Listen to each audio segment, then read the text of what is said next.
Baik, selamat pagi semuanya. Pagi. Kami dari kelompok 1 akan menyampaikan materi mata kuliah Pancasila, yaitu Pancasila dalam Arus Sejarah Bangsa.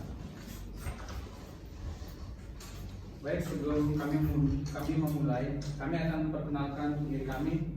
Yang pertama ada saya sendiri, yaitu Yesrol Eliasana.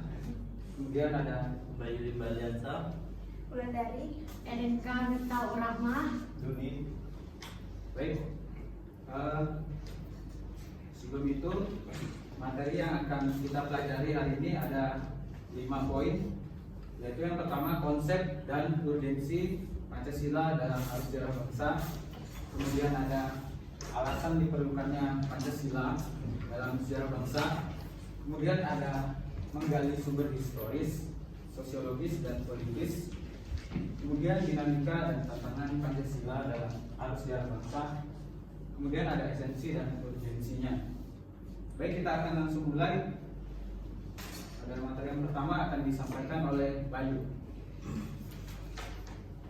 Konsep dan argumentasi Pancasila dalam sejarah bangsa Indonesia. Periode pengusulan Pancasila. Jauh sebelum periode pengusulan Pancasila, cikal bakal munculnya ideologi bangsa Indonesia diawali dengan lahirnya rasa nasionalisme yang menjadi pembuka ke pintu gerbang kemerdekaan bangsa Indonesia. Ahli sejarah Sutono Kertodjoyo sebagaimana yang dikutip oleh Mukhtar Pabotinggi dalam artikelnya yang berjudul Pancasila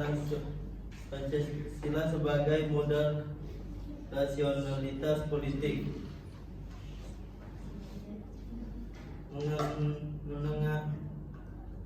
menenggarai bahwa benih nasionalisme sudah mulai tertanam kuat dalam gerakan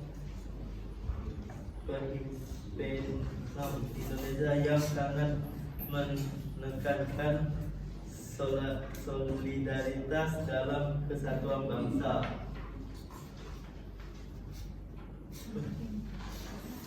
Perhimpunan Indonesia menghimbau agar setiap suku bangsa bersatu teguh menghadapi penjajah dan keterjajahan.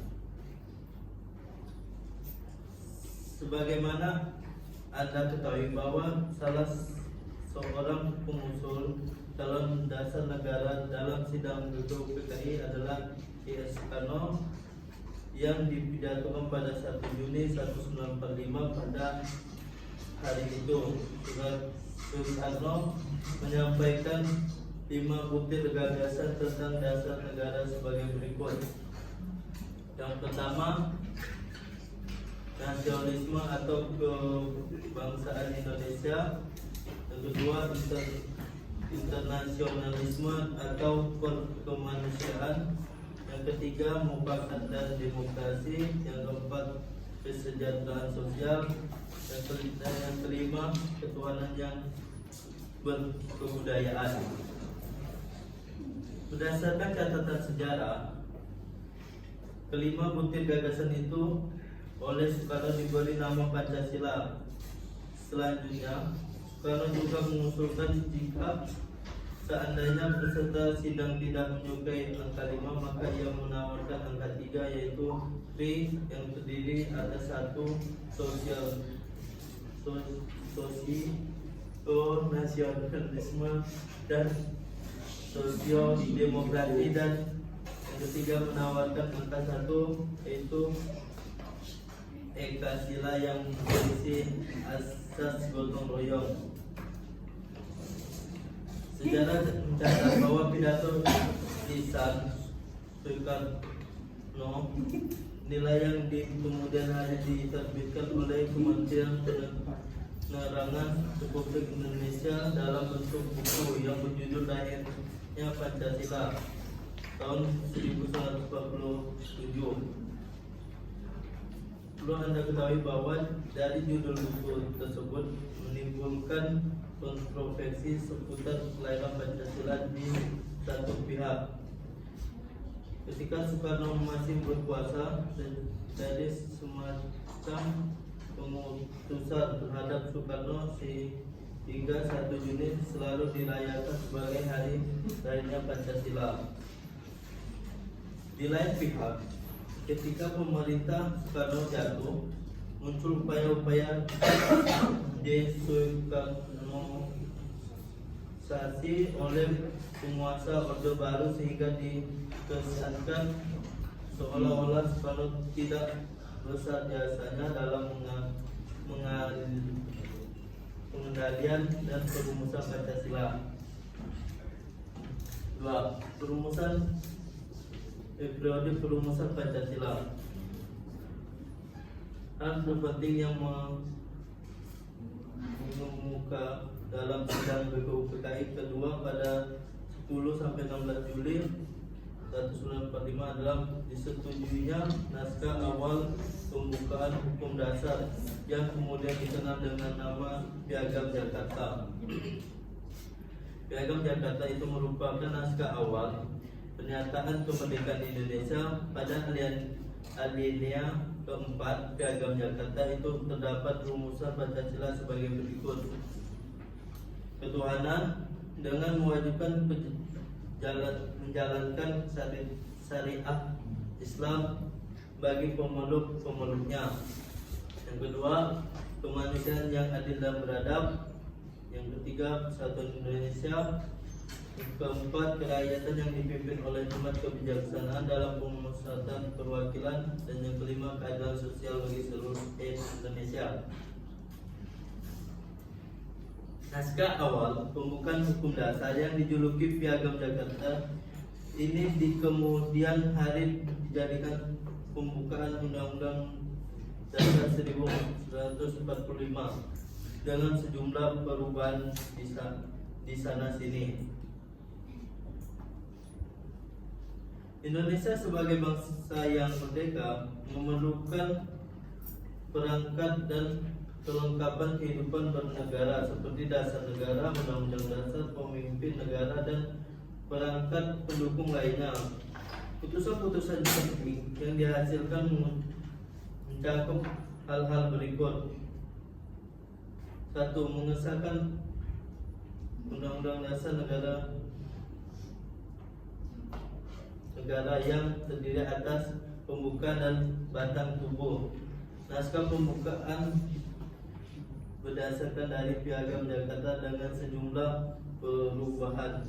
Batang tubuh juga berasal dari rancangan BPUPKI dengan sejumlah perubahan pula. 2. Memiliki presiden dan wakil presiden yang pertama Soekarno dan Hatta. Membentuk KNIP yang anggotanya intinya adalah mantan anggota PKI ditambah tokoh-tokoh masyarakat dari banyak golongan. Komite ini dilantik 29 Agustus 1945 dengan Ketua MR Karman Surgo di Mejo. Rumusan Pancasila dalam pembukaan Undang-Undang 1945 adalah sebagai berikut.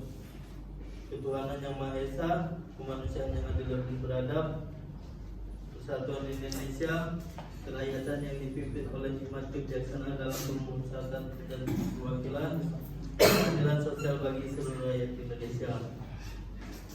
Sejarah bangsa Indonesia juga mencatat bahwa rumusan Pancasila yang disahkan PPKI ternyata berbeda dengan rumusan Pancasila yang termaktub dalam Piagam Jakarta. Hal ini terjadi karena adanya tuntutan dari wakil yang mengatasnamakan masyarakat Indonesia sebagai bagian timur yang menemui Bung Hatta yang mempertanyakan 7 kata di belakang kata ketuhanan, yaitu dengan kewajiban menjalankan syariat Islam bagi pemeluk-pemeluknya.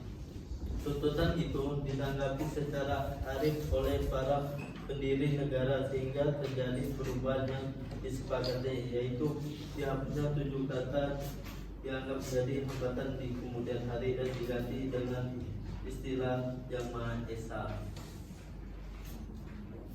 Alasan diperlukannya Pancasila dalam sejarah bangsa Indonesia. Di sini terdapat 5 poin yang termasuk ke dalam alasan diperlukannya Pancasila dalam sejarah bangsa Indonesia. Yang pertama, Pancasila sebagai identitas bangsa Indonesia. Yang kedua, Pancasila sebagai kepribadian bangsa Indonesia. Yang ketiga, Pancasila sebagai pandangan hidup bangsa Indonesia. Yang keempat, Pancasila sebagai jiwa bangsa. Dan yang kelima, Pancasila sebagai perjanjian umum. Yang pertama, Pancasila sebagai identitas bangsa Indonesia. Setiap bangsa memiliki identitas unik berdasarkan latar belakang budayanya, seperti rumah adat, baju daerah, kemudian banyak identitas unik budaya lainnya yang mempresentasikan bahwa kebudayaan tersebut adalah budaya Indonesia. Yang kedua, Pancasila terbentuk melalui proses inkulturasi, yaitu perpaduan elemen budaya, dan akulturasi, yaitu perubahan akibat kontak budaya. Inkulturasi melibatkan pendidikan, kontrol keluarga, kepribadian dasar, dan ekspresi diri. Akulturasi meliputi substitusi, sinkretisme, adisi, originasi, dan rejeksi. Pancasila sebagai identitas kultural dapat ditelusuri dari pengaruh agama-agama besar, yaitu Hindu, Buddha, Islam, dan Kristen, yang membentuk nilai, norma, dan tradisi masyarakat Indonesia. Contohnya, budaya Melayu, Minangkabau, dan Aceh dipengaruhi oleh Islam. Kemudian budaya Toraja dan Papua dipengaruhi oleh Kristen, dan budaya Bali dibentuk oleh Hindu. Yang poin yang kedua yaitu Pancasila sebagai kepribadian bangsa Indonesia. Nilai-nilai Pancasila yaitu ketuhanan, kemanusiaan, persatuan, kerakyatan, dan keadilan terwujud dalam sikap, tingkah laku, dan perbuatan bangsa Indonesia. Sikap dan perbuatan bangsa Indonesia memiliki ciri khas yang membedakan dari bangsa lain.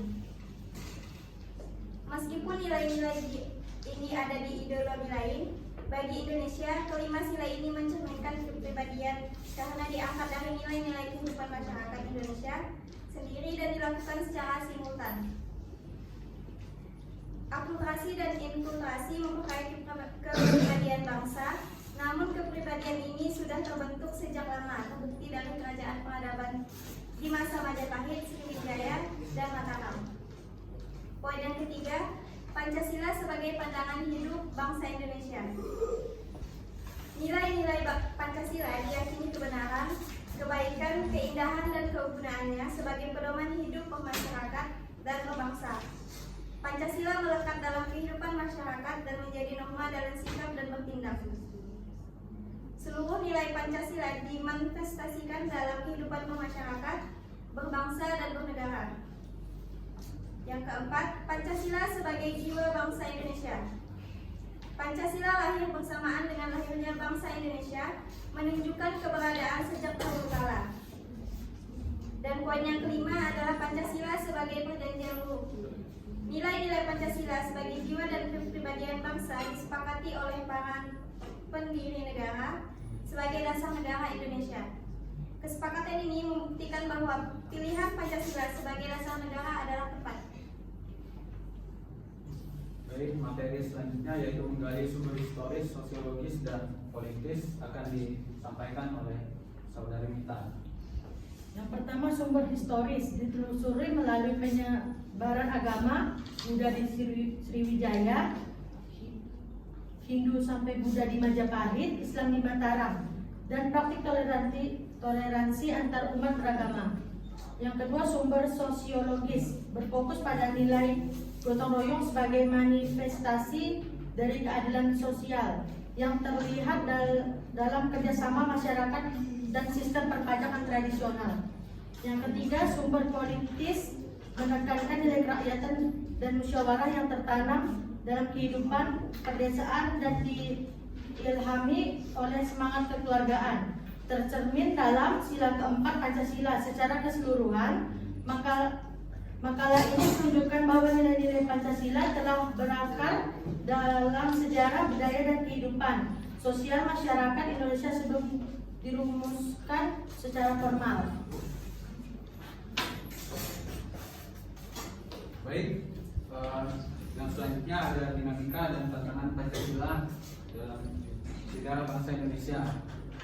Materi ini dibagi menjadi dua, yaitu yang pertama dinamika Pancasila dalam sejarah bangsa Indonesia, dan yang kedua itu tantangan Pancasila dalam sejarah bangsa Indonesia. Yang pertama, dinamika Pancasila dalam sejarah bangsa. Dinamika ini memperlihatkan adanya pasang surut dalam pemahaman dan pelaksanaan nilai-nilai Pancasila itu sendiri. Bisa kita lihat dari masa pemerintahan Soekarno, yaitu pada tahun 1960-an tepatnya. Pada masa pemerintahan Presiden Soekarno, terutama pada tahun 1960-an, Nasakom lebih populer daripada Pancasila. Nasakom ini merupakan singkatan dari nasionalis, agama, dan komunis. Tentunya Nasakom ini sedikit bertentangan dengan Pancasila. Kemudian kita lihat dinamika yang kedua ada di masa pemerintahan Presiden Soeharto atau di Orde Baru. Pancasila di masa Orde Baru ini dijadikan pembenar kekuasaan melalui penataran P4. Sehingga pasca turunnya Soeharto, ada kalangan yang mengidentifikasikan Pancasila dengan P4. Pada masa Orde Baru ini Pancasila memang dinaikkan kembali, berbeda dengan pada masa Soekarno tadi yang Pancasila itu istilahnya disetarakan dengan Nasakom itu. Namun pada masa Orde Baru ini Pancasila yang dinaikkan kembali ini melalui penataran P4. Jadi pada masa itu Pancasila ini diajarkan gitu ke seluruh rakyat Indonesia. Namun cara pengajarannya itu salah, tidak sesuai dengan nilai yang seharusnya. Sehingga pasca turunnya Soeharto itu banyak kalangan yang mengidentikan Pancasila itu sesuai dengan P4, yang dimana P4 tadi itu tidak sesuai dengan nilai Pancasila yang sesungguhnya. Kemudian ada dinamika di masa reformasi juga. Pada masa pemerintahan era reformasi ada kecenderungan para penguasa tidak respect terhadap Pancasila, seolah Pancasila ditinggalkan. Jadi pada era reformasi ini sudah ada demokrasi, namun Pancasila pada era ini oleh para penguasa itu mereka kurang respect itu terhadap Pancasila, sehingga misalnya dalam membuat peraturan itu mereka tidak mengedepankan Pancasila itu sebagai dasarnya untuk membuat peraturan. Kemudian yang kedua ada tantangan terhadap Pancasila dalam kehidupan berbangsa dan bernegara. Salah satu tantangan terhadap Pancasila dalam kehidupan berbangsa dan bernegara adalah meletakkan nilai-nilai Pancasila tidak sesuai dalam posisi sebenarnya, sehingga nilai Pancasila menyimpang dari kenyataannya. Jadi nilai-nilai Pancasila yang dilaksanakan itu tidak sesuai itu. Contohnya ini ada waktu pengangkatan Presiden seumur hidup oleh MPRS dalam KP nomor 3 MPRS dari 1960 tentang pengangkatan sebagai Presiden seumur hidup. Hal tersebut bertentangan dengan pasal 7 Undang-Undang Dasar 1945 yang menyatakan bahwa Presiden dan Wakil Presiden mengaku jabatan selama 5 tahun. Sesudahnya dapat dipilih kembali. Pasal ini menunjukkan bahwa pengangkatan Presiden seharusnya dilakukan secara periode dan ada batas waktu.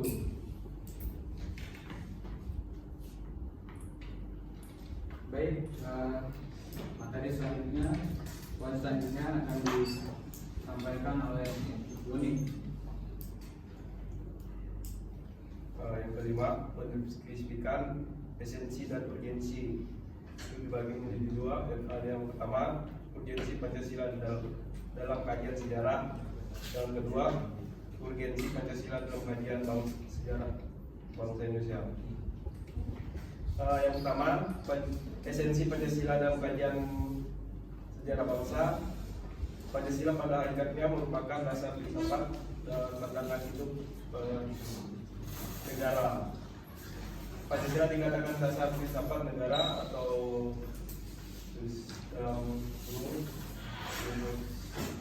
filosofi grand right karena mengandung unsur-unsur bagi berikut. Yang pertama, alasan filosofi berdirinya suatu negara. Yang kedua, setiap produk hukum di Indonesia harus berdasarkan nilai Pancasila.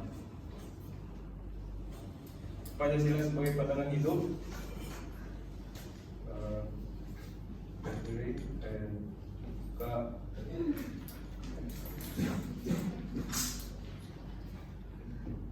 Mengandung unsur-unsur sebagai berikut.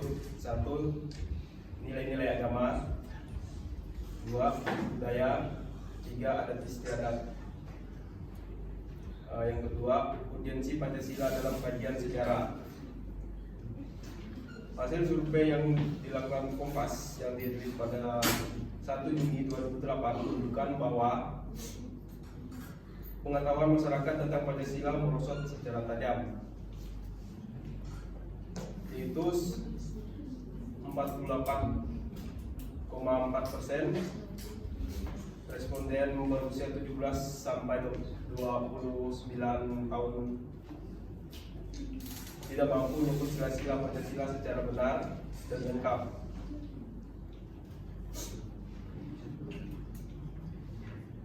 Uh, 42,7%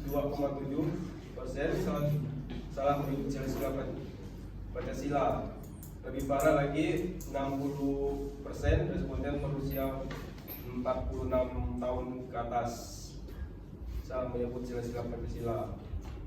Fenomena tersebut mengakibatkan karena menunjukkan bahwa pengetahuan Pancasila yang ada dalam masyarakat tidak sebanding dengan semangat penerimaan masyarakat terhadap Pancasila. Selain data tersebut, pentingnya Pancasila dalam sejarah Indonesia dikarenakan hal-hal berikut. Mengidentifikasikan Pancasila dengan ideologi lain, penyalahgunaan Pancasila sebagai alat justifikasi kekuasaan rezim tertentu, melemahnya pemahaman dan pelaksanaan nilai Pancasila dalam kehidupan bangsa dan bernegara. Baik, materi yang kami sampaikan cukup di sini. Kemudian kami akan membuka sesi tanya jawab. Bagi yang ingin bertanya, kami persilakan. Kan tadi ada tentang Nasakom kan? Iya, Nasakom. Itu kalau boleh tahu maksud Nasakom itu apa? Kalau kan juga tadi dibilang juga tuh Nasakom bertentangan dengan Pancasila. Nah, kenapa bisa dibilang kayak bertentangan dengan Pancasila? Sebenarnya Nasakom itu tidak bertentangan sih dengan Pancasila. Maksudnya di sini Nasakom itu dikemukakan oleh Soekarno. Bahkan sebelum dia jadi presiden tuh sudah ada idenya. Cuma waktu dia sudah jadi presiden atau di tahun 1960-an itu baru dia naikkan lagi Nasakom. Nasakom tuh didirikannya Nasakom itu tujuannya yaitu untuk menyatukan yang tadi seperti singkatannya itu ada nasionalis, agama dan komunis. Jadi pada masa awal pemerintahan Soekarno atau awal kemerdekaan itu ada 3 kubu yang itu besar. Jadi pada waktu itu Soekarno ingin menggabungkan gitu ketiganya itu jadi satu. Jadi itulah mengapa dibentuk Nasacom. Dan Nasacom itu bertentangan atau tidak dengan Pancasilanya mungkin pada saat itu Soekarno tidak terlalu membahasnya, namun menurut saya waktu itu Nasacom ini kayaknya cuma disetarakan dengan Pancasila gitu. Jadi mungkin tidak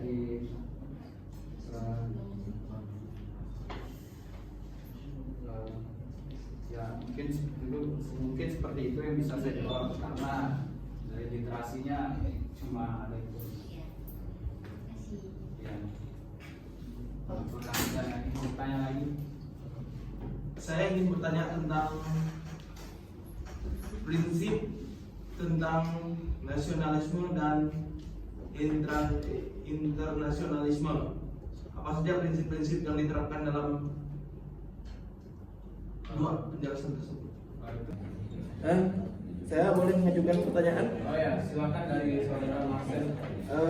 Saya ingin bertanya tentang prinsip tentang nasionalisme dan internasionalisme. Apa saja prinsip-prinsip yang diterapkan dalam dua penjelasan tersebut? Mungkin di sini ini kan gagasan Pancasila ya dari Soekarno pada masa